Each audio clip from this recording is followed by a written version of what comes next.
আমরার নবী যেমনে শুনছেন এই সাদ ইবনে উবাদার মনের আবেগ হইল গিয়া দোয়ার লাগিয়া ওই সময় রাসূলুল্লাহ সারারে লইয়া হাত বাড়াইয়া দোয়া করলা কইলা আল্লাহ আমার সাদে কইছুন দোয়া করতাম তাই দোয়ার বড় আশিক আল্লাহ আমার সাদ ইবনে উবাদার বাড়ির মধ্যে রহমত নাজিল করো বরকত নাজিল করো আল্লাহ কইয়া রাসূলুল্লাহ সাদ ইবনে উবাদার বাড়ির মধ্যে দোয়া করলা রহমতর দোয়া করলা বরকতর দোয়া করলা এর জন্য আপনার বাড়ির যদি কোনো মেহমান যায় মেহমানদারে যদি করিয়া তখন মেহমানে খাওয়ার পরে যে দোয়া করত একজন মেহমান একজনের মানুষের বাড়ির ঢুকার খর ফরইয়া কয়েকটা রহমত নিয়ে বাড়ির মধ্যে গিয়া ঢুকন আর মেহমানে দোয়া করলে বাড়ির রিজেক রুটি আল্লাহ জমিনের মধ্যে বাড়াইয়া দিয়া থাকে সুবহানাল্লাহ। ওই সময় সাদ ইবনে উবাদা কি করলা রাসূলুল্লাহর এখন চাদর দিলাম জাফরান দিছন খাইবার ইটা জাফরান কইতে সাধারণ জাফরান না একটা জাফরান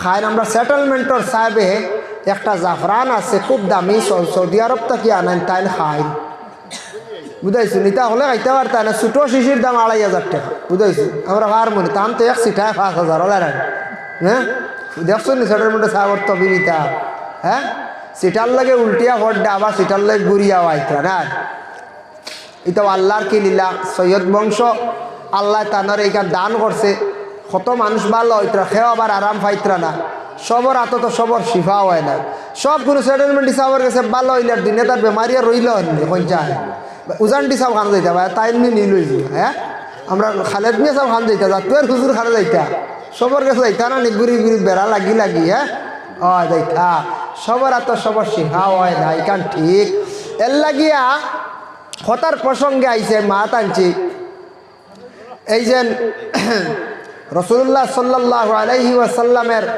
বংশধর সৈয়দ বংশ যারা আছেন খানদানে রসুল যারা আছেন এরারে আমরা খুব শ্রদ্ধা করি সম্মান করি ও সাব কিবলা জাফরান খায় আজওয়া খাজুর খায় সাতুয়া চিনছেন না আপনারা সাতুয়া কিছু কম বয়স খায় তাই এখনও খায় ও ছোটো ছোটো যারা জেনারেশনে যারা আছেন 12 বছর 14 বছর 15 বছর শরীরের শক্তি নাই পাওয়ার নাই ইটা খালি ফলর গুড়া দিয়ে জেলা দান মিলে কুটিয়ালে গুড়া বাড়ানো আনিবা গুড়া এখন কুড়াও হয় ওলা ফলর একটা গুড়া বার হয় ও গুড়া এটা গ্লাসত গুলিয়া গরম জল দি খায় সেটেলমেন্টের সাহেবে খায় সাতুয়া খাইলে শরীরে খুব শক্তি আয় কিছু কম বয়সী ছেলেরা খাইলে স্বাস্থ্য বাড়ে সুন্দর হয়ে যায় করিমগঞ্জে এক দোকানে পাইবা সন্তরের সিঁড়ি নামিয়া স্টেপ নামিয়াও ফরিতুষর গরো সাতুয়া পাইবা আর কোনো গরো আমার মনে হয় পাইতা নাই দামও আছে এক প্যাকেটের দাম 300 টাকা বুঝাইছে ও ল্যাকটোজিনর লাগান গুড়া সাতুয়া আজওয়া গাজুর এবং তাই ও গোলাপ জল জাফরানতা খায় দামি দামি জিনিস খায় যেটা খাইতরা এটা খাইলে মানুষের বেমার শিবা হয় ও দেওয়াইল জাফরান খারে দিলা রাসূলুল্লাহ রে জাফরান দিছন খে বলে সাদ ইবনে উবাদা চাদরে খান দিছন কিছু সময় বারে রাসূলুল্লাহ রুখসত চাইলা কইরা আমারে বিদায় দিলা আমি যাইয়ার গিয়া কইয়া রাসূলুল্লাহ যাইতে সময় সোয়ারি দিলা বলে কিতাব একটা সোয়ারি দিছন গুড়া দিছন দিয়া কইলা কস তুমি গুড়ার লাগাম ধরিয়া আমার নবীরে তান বাড়ি পর্যন্ত তুমি পৌঁছাইয়াও ওই সময় রাসূলুল্লাহ সোয়ারির উপরে উঠছন কয়েছে চাইছুন গুড়ার লাগামর মধ্যে দরিয়া লিয়া যাইতা আমরার নবী কইলা কস তুমি গুড়ার উপরে উঠো না বলে জিনা উঠতাম নাই বলে খেনে বলে আপনার উপরে যদি উঠি আমার শরীর লাগবো পাও লাগবো যার তাকে নবীর লগে বেয়া দেবী হইব আমি নবী গুড়ার উপরে উঠিছন আমি কস কিলা উঠিম কখনো উঠতাম নাই কয়েছে আল্লাহর রসুলের সঙ্গে কতটুকু আদব দেখাইছন যে গুড়ার উপরে রহমতুল্লিল আলামিন উঠিছনি গুড়ার মধ্যে কিন্তু কয়েস উঠিছন না হোক সুবহানাল্লাহ কতটুকু আদব বহাল ডাকছন নানি কয়েছে এখন রসুল্লাহ আদব দেখাইছন কয়েসর লাগি বলে হ্যাঁ দেখাইছন কয়েছে জানাইছন কইছন অবাম তুমি যদি গুড়ার মধ্যে কয়েসরে জানাইলা কয়েস তুমি যদি গুড়ার উপরে উঠো তাহলে আমি রাসূলুল্লাহ গুড়া ছড়িয়া যাইমো আর আমি গুড়ার উপরে থাকমো তুমি গুড়ার লাগাম ধরিয়া হাঁটি হাঁটি যাইতা কয়েস আমি রাসূলুল্লাহ কখনো মানবো না আমি গুড়ার তাকি নামি যাইমো ওই সময় কয়েছে কইরা ইয়া রাসূলুল্লাহ আপনি গুড়ার উপরে থাকা অবস্থা আমি উঠতাম নাই আর আপনি ইলা নামলে বেয়াদব হইব, আপনি গুড়া লিয়ে যাক গিয়া আমি কয়েস বিদায় হয়ে জিয়ার রাসূলুল্লাহ ফরমান কয়েস রে তুমি গুড়িয়া যাও গিয়া। কয়েছে এক সাহাবী রাসূলুল্লাহ লাগিয়ে তো আদব দেখাইছন, আর নবীজিও আদব দেখাইছন, তাই রহমতুল লিল আলামিন হইয়া এর লাগে আদব কিন্তু বড়য়ে বহাল রাখতা, ছোটয়ে আদব বহাল রাখতা। তবে বিশেষ করিয়া ছোটয়ে আদব রে বেশি বহাল রাখতা, আদবের প্রতি খেয়াল রাখতা। আমি হাদিস শরীফ পড়িলাম, আল আদবু খায়রুম মিনাজ যাহাবি ওয়াল ফিদ্দা, আদব হইল গিয়া সোনার চান্দির থাকি তার আরো বেশি মূল্য, আর বেশি দাম। আদব হইল গিয়া নবীর একটা, নবীর অনুসরণ করা, নবীর সুন্নতের ঘোরা আমল করা, আর কিছু আছে দেখে নিজের চাল চরিত্র যেটা আছে ওটার সুন্দর করা।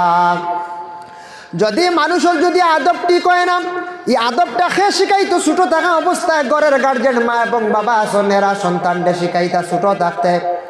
ছেলে মেয়ে যখন কিছু মাত কথা শিখি লাইব, চলাফেরা যেটা আছে তার মাত কথা ওটা আছে, মা বাবায় ঘরের মধ্যে সন্তানকে সুন্দর করিয়া মাত কথা শিখা। খারাপ ভাষাগুলা প্রয়োগ করে তার এই সময় দমক দেও মারো, এই সময় ফেম করি কইতা না বলে এটা খোক বড় এলো ছাড়াই দিব, তা কই না জি না, তারে দমক দেও ডর ডাকাও, মানুষরে গালিগালাজ করে ডর ডাকাও, তারে শাসন করে ছোটত থাকি ডরাইব, বাবারে ডরাইব, মারে ডরাইব, ডর তার ভিতরে ঢুকি যাইব। ছোট থাকতে সন্তানকে যদি মা বাবায় যদি কন্ট্রোলে রাখেন না, আদব শিখাইন না, মাত কথা শিখাইন না, তারে যদি ভয় দেখাই না, ডর দেখাই না, বড় হওয়ার পরে ই আওলাদে কোনোদিন তার মা বাবারে কোনোদিন সে ভয় তেমন পাইতো নাই। ছোটবেলার ডরাইলে বয় পাইলে দমকটা বড় হওয়ার পরে রইব, আর ছোটবেলা আদব শিখিলে বড় হওয়ার পরে তার বাবার প্রতি আদব থাকবো, মার প্রতি আদব থাকবো, শরমওয়ালা থাকবো। শরম তারে শিখাইতা, আদব শিখাইতা, এরপরে তারে শিক্ষার দিকে অগ্রসর করা। শিক্ষার প্রতি খেয়াল করক্কা বাবা। শিক্ষা এমন এক বস্তু, শিক্ষা থাকছে গিয়া শিক্ষায় মানুষের মানবতা আনে, ব্যবহার সুন্দর করে, আচরণ সুন্দর করে। শিক্ষা যেন যখন শিক্ষক হলে জ্ঞানী মানুষ যখন জাতির মেরুদণ্ড, আমরা জেলা মেরুদণ্ড যদি ঠিক সারা মানুষ ঠিক, মেরুদণ্ড ভাঙ্গি গেলে মানুষের জীবনটি একবারে শেষ বরবাদ। ওলা শিক্ষা না হইলে মানুষ চক্ষু থাকলে অন্ধ, চক্ষু থাকলে অন্ধ। শিক্ষা যদিও পুরাপুরি পারছেন না, কম ওবালা শিক্ষা অর্জন করবা। এলাকার মধ্যে গ্রামের মধ্যে যখন শিক্ষার যখন হার বাড়ি যায়, ছেলেরা যখন মেট্রিক পাস, মেয়েরা যখন মেট্রিক পাস, তখন বাইরে জায়গার তাই কইবা অমুক গ্রাম মেট্রিক পাসর কোনো মেয়ের আর অভাব নাই। ই গ্রামও গেছিলাম কন্যা যেগু মাত দে খালি matric pass higher secondary pass হইবেন না, না এলাকার গ্রামের সুনাম আইবেন না। না ছেলে দেখাত গেছি গিয়া খবর শুনি খালি matric pass higher secondary pass, master degree করনেওয়ালা আসন, এরপরে আপনার বিএসসি পাস পর্যন্ত আসন। এই এলাকাটার অটোমেটিক সুনাম হয়ে যার গিয়া, গ্রামের এলাকার সুনাম হয়ে যার গিয়া, দুর্নাম আর থাকতো নাই। আর যে এলাকার যে গ্রাম শিক্ষার হার বাড়ি যাইব, পরিবেশ সুন্দর হয়ে যায় গিয়া, একজন শিক্ষক কিবা তো একজন শিক্ষিত মানুষে গ্রামের এলাকার খারাপ চলাফেরা দেখিয়া সে আবার দমক দিয়ে বুঝাইয়া চাইব এটা সুন্দর করত। কিবা তো একজন শিক্ষিত ছেলের চলা দেখিয়া লাগাবাড়িরা কইবা অমুকর ভুয়া চাই দেখো শিক্ষা অর্জন করা, বালা কুট কাট লাগাইয়া, বালা কাপড় লাগাইয়া ঘুরে রে। অমুকর বাড়ির শিক্ষার গুণ বেশি থাকার কারণে এই বাড়ির সম্মানও বাড়ি গেছে, মানুষ এই বাড়ি মানুষের ফলো করে, দেখা দেখি মানুষ শিক্ষার দিকে অগ্রসর হইব। আর যখন মানুষের শিক্ষা উন্নত হয়ে যায়, তখন মানুষের আদব আখলাক চরিত্র, মানুষের সব কিছু পরিবর্তন হয়ে যায়, সুন্দর হয়ে যায়। মানুষের মুখের ভাষা সুন্দর হয়ে যায়, চলা চরিত্র সব কিছু সুন্দর হয়ে যায়। এর লাগে শিক্ষার দিকে সন্তানাদি অকলরে মা বাবায় কষ্ট করে অগ্রসর করা কাম। জীবনে খাবাইয়া বাঁচাইয়া সব কিছু আদায় খড্ডা চাই চালাইয়া যাইতরা, কিন্তু শিক্ষাটার উপরে আমরা মুসলমান সমাজে তেমন গুরুত্ব দেই না। আমরা চাই থোড়া বড় এলে বিদেশ দিলাই বলা নানি, আর মেয়ে বেশ পড়ে কিতা করতে এটা ডেক মাস্টারি কথা হই না। ডেক মাস্টারি হাসাও তো ডেক মাস্টারি, ইগু ডেক মাস্টারির কোনো, ইগু তো মহিলার কর্ম। মা বোনদের কাজ হইল ঘরের ভিতরে কাজ কামগুলা করতে, এটা প্রত্যেক মহিলাদের কর্ম। পুরুষের কর্ম বাইরে গিয়ে কাজ কাম করতো, ব্যবসা বাণিজ্য রুজি রোজগার করতো, যার যার কর্ম তো এমনিও করবা। তো এটা শিক্ষার প্রয়োজন আছে না? না মেয়ে যদি শিক্ষা যদি বেশি থাকে, উপযুক্ত ছেলে আপনি ছেলে চেয়ে বিবাহ দিতে পারবা, উপযুক্ত ফ্যামিলি পাইবা। আর মেয়ের যদি শিক্ষার যদি হার কম থাকে, উপযুক্ত পরিবার আপনি পাইতা নাই, মেয়েটা তেমনও পাইতো নাই। এর লাগে বিশেষ করিয়া সব শিক্ষার দিকে একটু গুরুত্ব দেখবা, আর আদব বিশেষ করিয়া বহাল রাখবা। যুবক সমাজ যারা আছেন এবং আমরা মুরব্বী সমাজ যারা বিশেষ করে আছেন, মুরব্বী হলে যুবকর প্রতি ওলা আদব রাখক। মুরব্বী হলে যদি ওলা সুন্দর করিয়া যদি যুবক হলরে যদি মাতান মুরব্বী হলে অবশ্যই যুবকে মুরব্বী হলরে সে সম্মান দিব। আর যুবকে মুরব্বীর সম্মান যদি দিয়া থাকে, ছোট ছোট যারা আছেন এরা দেখবো যে আমরা গ্রামের মধ্যে যুবক হলে মুরব্বী হলের অত সম্মান দেয়, তারা ওলা সম্মান দেওয়া আরম্ভ করব। ছাত্র স্কুলের শিক্ষকরে, মাস্টার ডে মাদ্রাসার শিক্ষকরে, মসজিদের মেসাবরে ছাত্র যদি শ্রদ্ধা করে না, সম্মান করে না, তাহলে তার জীবনের শিক্ষা অর্জন করিয়া সে কোনো লাভবান হইতে পারত না। এর লাগে বিশেষ করিয়া সপ্তাহের মধ্যে আদব বহাল রাখা প্রয়োজন। মানুষে হয়নি একটা ডাকর ডাক, আমরা ক্লাস উস্তাদ হলে কইস আদবে আউলিয়া বেআদবে শয়তান হইন না নিবা। মানুষের যদি আদব আখলাক যদি সুন্দর হয়ে যায়, মানুষ অলি হয়ে যাইতে পারে, আউলিয়া পর্যন্ত বনি যাইব। আর যদি যত টাকা পয়সা হোক না কেন সে বেআদবি করে মানুষ, সে মানুষের শয়তান হইবা। দেখো কয়েকজন যদি মানুষ অ্যাডভোকেট হইছেন, উকিল হইছেন, কিবা তো এক স্কুলের টিচার হইছেন, মাস্টার হইছেন, তান যদি আদব ঠিক থাকে না, তান তেমন সম্মান জমিনও থাকে না, মানুষে কইব বেআদব, কইব না। না টেকা যদি বেশ থাকে, তান যদি আদব যদি ঠিক হয় না, টেকা আল্লাহ হইতে পারো, তোমার আদব ঠিক নাই, মাত কথা ঠিক নাই, চলাফেরা ঠিক নাই, তোমার সম্মান নাই। তুমি যদি যত গাড়ির মালিক হও না কেন, যদি তোমার আদব ঠিক হয় না, তোমার গাড়ির সম্মান জমিনও বাড়াইতো না, হয়তো টাকা হিসাবে কিছু গুরুত্ব দিবা, কিন্তু সম্মানের খাতার সম্মান স্তর আপনি যাইতে পারতাম না, আমিও পারতাম নাই। এর লাগি মাটিতে সময়ের মধ্যে মুখের আদবটা বহাল সুন্দর থাকতো, চলাফেরার মাধ্যমে আদবটা থাকতো, বড়রে সম্মান করতাম, ছোটরে স্নেহ মমতা করতাম। মা বোন ঘরের মধ্যে যারা আছেন নিজের স্বামীর শ্রদ্ধা করক, সম্মান করক, শাশুর যেই না মা এবং বাবার সমতুল্য মনে করিয়া ব্যবহার করক। স্বামী তোমার গরু স্ত্রীর প্রতি তুমিও মানে তোমার আদব বহাল রাখো। স্ত্রী তুমি পাইলাই গোলাম বান্দি মনে করিয়া তুমি আউরে ব্যবহার করিও না, দুর্ব্যবহার করিও না। পরের মেয়ে ঘরের মধ্যে আনিয়া জীবনের দুঃখ কষ্ট তেমন দিও না, একদিন তুমি এর যা শাস্তি পাইবা, কষ্ট পাইবা।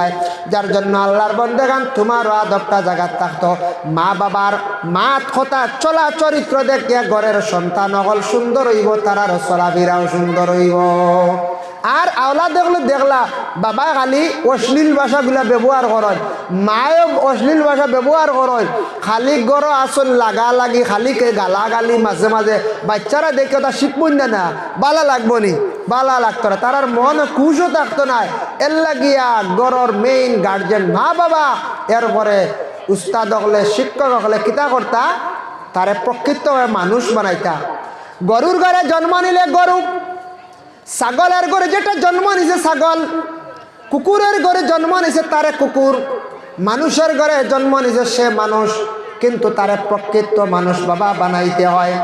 প্রকৃত মানুষ পর্যন্ত তারে পৌঁছাইতে হইলে জীবনে তারে আদব আখলাক চরিত্রবান না বানাইলে, শিক্ষিত না বানাইলে সে প্রকৃত মানুষ হয় না। মানুষ তো ঠিক আছে, তার প্রকৃত মানুষ যদি হইতে হয় তার কয়েকটা জ্ঞানের প্রয়োজন আছে না, জ্ঞান আছে। তো আমি শেষ করলাম, সময় শেষ হয়ে গেছে গিয়া। মসজিদের ইমাম সাহেব মাস্টার হলে কোনো সময় বাচ্চারা আরে হই দিন নানি, হাই রে অত গাদ্দা এগুলি একটা বলদ বুঝা যারলা হই নানি, কোনো সময় যারতে না পারিয়া হইলেন নানি। এমন এক ব্যবহার করার বাচ্চায় জানোয়ারের মতো হই দিয়েছেন, জানোয়ার আপনি দুঃখিত হইতেন ওই না জানি। যদি আপনার দুঃখ লাগে আপনি কলে জ্ঞাপন জানি মেসাব আমার ছেলের জানোয়ার হই না জানি। কোনো সময় শিক্ষকে তারে মানুষ বানাইতে জানোয়ার হই দিছ, কোনো সময় তাই হইতে পারেন ডরাইয়া হয়তো ও কথা শুনিয়া ছাত্র হইতে পারে আমার জানোয়ার হই দিলে রে আল্লাহর দয়, আমি আর এটা বুড়া কাজ করতাম না, আর আমি লড়াই করতাম না, একদিনে হয়তো ঠিক হয়ে যেতে পারে, ওই বন্যা না হয়ে যায়। তবে শিক্ষক হলে খুব কম হয়, বলদ জানোয়ার খুব কম হয়। এমনি নানান বাড়িও মারণ সিংলাদি কিছু না মারলে ডরাইতো না, ভয় পাইতো না, ফলিতো না। এর লাগিয়া মানুষ বানাইতে লাগে, প্রকৃত মানুষ বানাইতে হইলে শিক্ষার প্রয়োজন।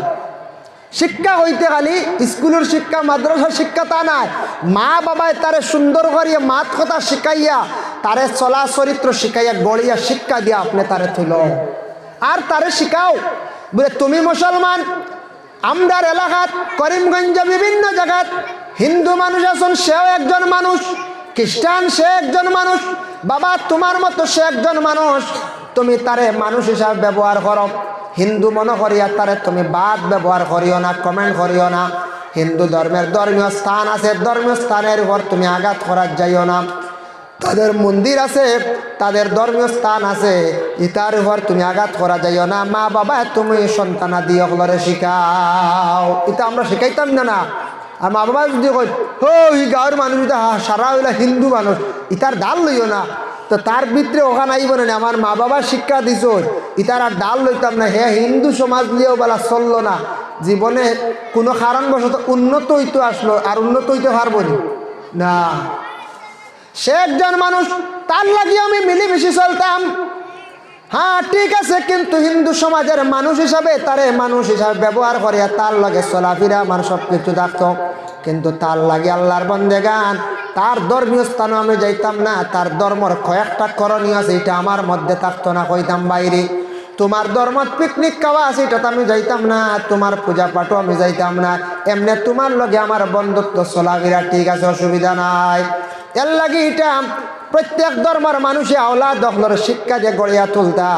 সব ধর্মের মানুষ হইলা গে মানুষ, মানুষের সঙ্গে মানবতা থাকতো, ব্যবহার সুন্দর হইতো, সবে মিলেমিশে চলতা। তবে কোনো সময় হিংসা বিদ্বেষ আসতো না। যার যারি ধর্ম যার যারি লাইনে পালন করো, লাকুম দিনুকুম ওয়ালিয়া দিন।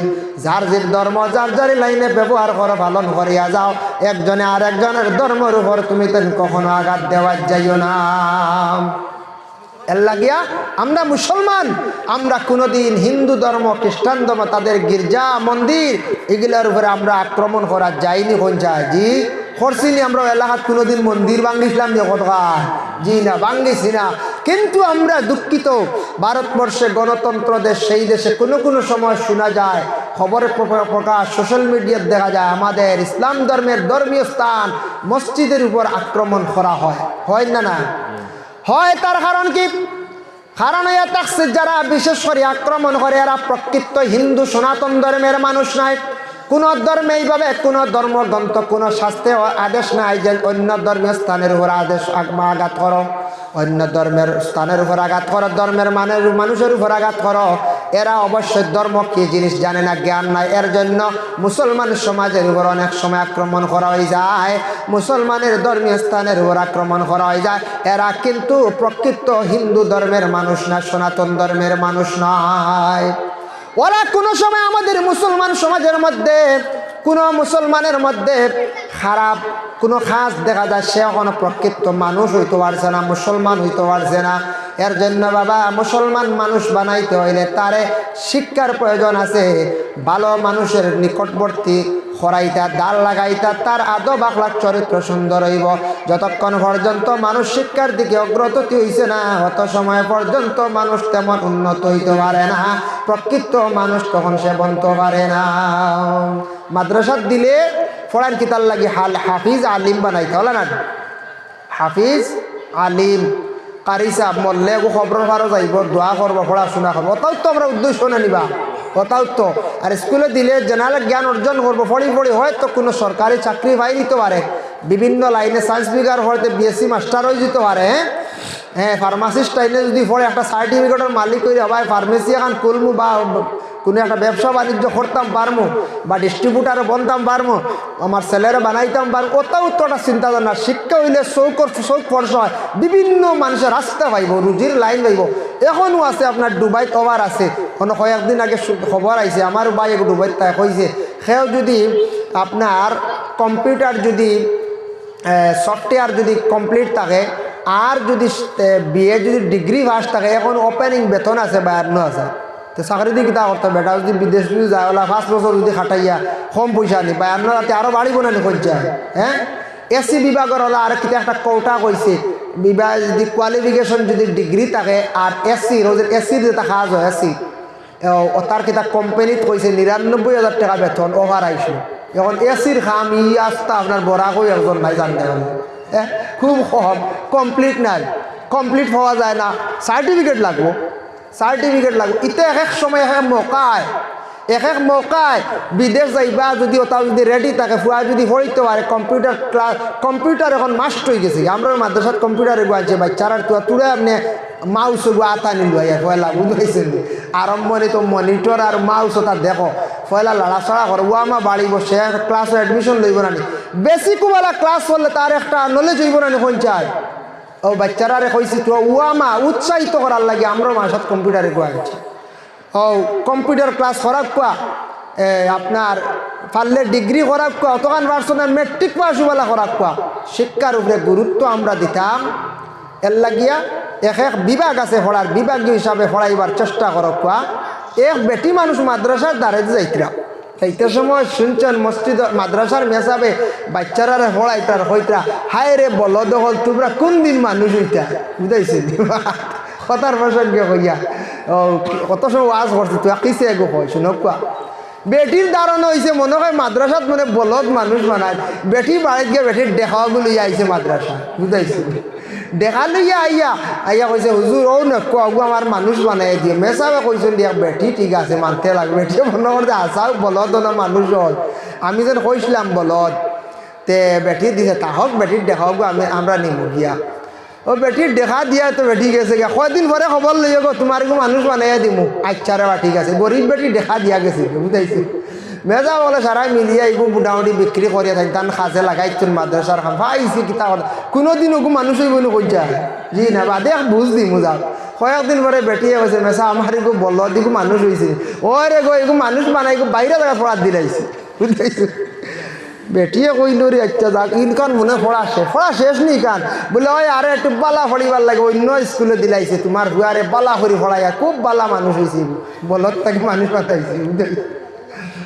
বেটিয়ে কইলে আচ্ছা যাক আচ্ছা আমার হুয়ারে কোন দিন দেখবো তুমি আরো কয়েকদিন ভরে আইয়ার গো কথা করি প্রায় গেল গিয়া মনে করকা 2-3 বছর গিয়ালে বেটি একদিন আইল আইয়ালে কইল আমার ফুয়া গোটা দেখতাম আসলাম যখন আমার বলদ ভুয়া বেটিয়ে করে এখন বলদ ভুয়া বুঝাইছেন বলদ ভুয়া গোটা দেখতাম বড় জানে টানে এখন দেখতে পারতাম এটা বাইরে কলেজে ইউনিভার্সিটিত পাঠাইছো তোমার ভুয়ারে আমরা ম্যাজিস্ট্রেট বানাইয়া বুঝবাইছেন বেটিয়ে কইছে রে বাপরে আমার বলদ ভুয়া বলা ম্যাজিস্ট্রেট হয়ে যায় আচ্ছা যাক কোনোদিন না কোনোদিন দেখো কয়েক বছর যাওয়ার পরে আইয়া কইল আইজ না দেখাইলে উপায় নাই আমার ভুয়ার লাগে বলে জানে টানে আমার বলদ ভুয়ারে দেখাও বুঝাইছেন ও কইলা আচ্ছা ঠিক আছে দেখাইতাম তুমি কৌটো যাও গিয়া বুঝাইছেন বেটিরে কইলা কৌটো যাও তোমার ভুয়া ম্যাজিস্ট্রেট বনি গেছো এখন বিচার করডা খালা কোর্ট লাগাই অত নম্বর কামরাত গিয়া তোমার ভুয়ারে ডাক দিও তোমার ভুয়া দেখবা তোমার সামনে আইবা বুঝবাইছেন কোন হাওলা করে দিছো বেটিয়ে কইল আচ্ছা আমার বলদ ভুয়া যখন মানুষ হয়েছে ম্যাজিস্ট্রেট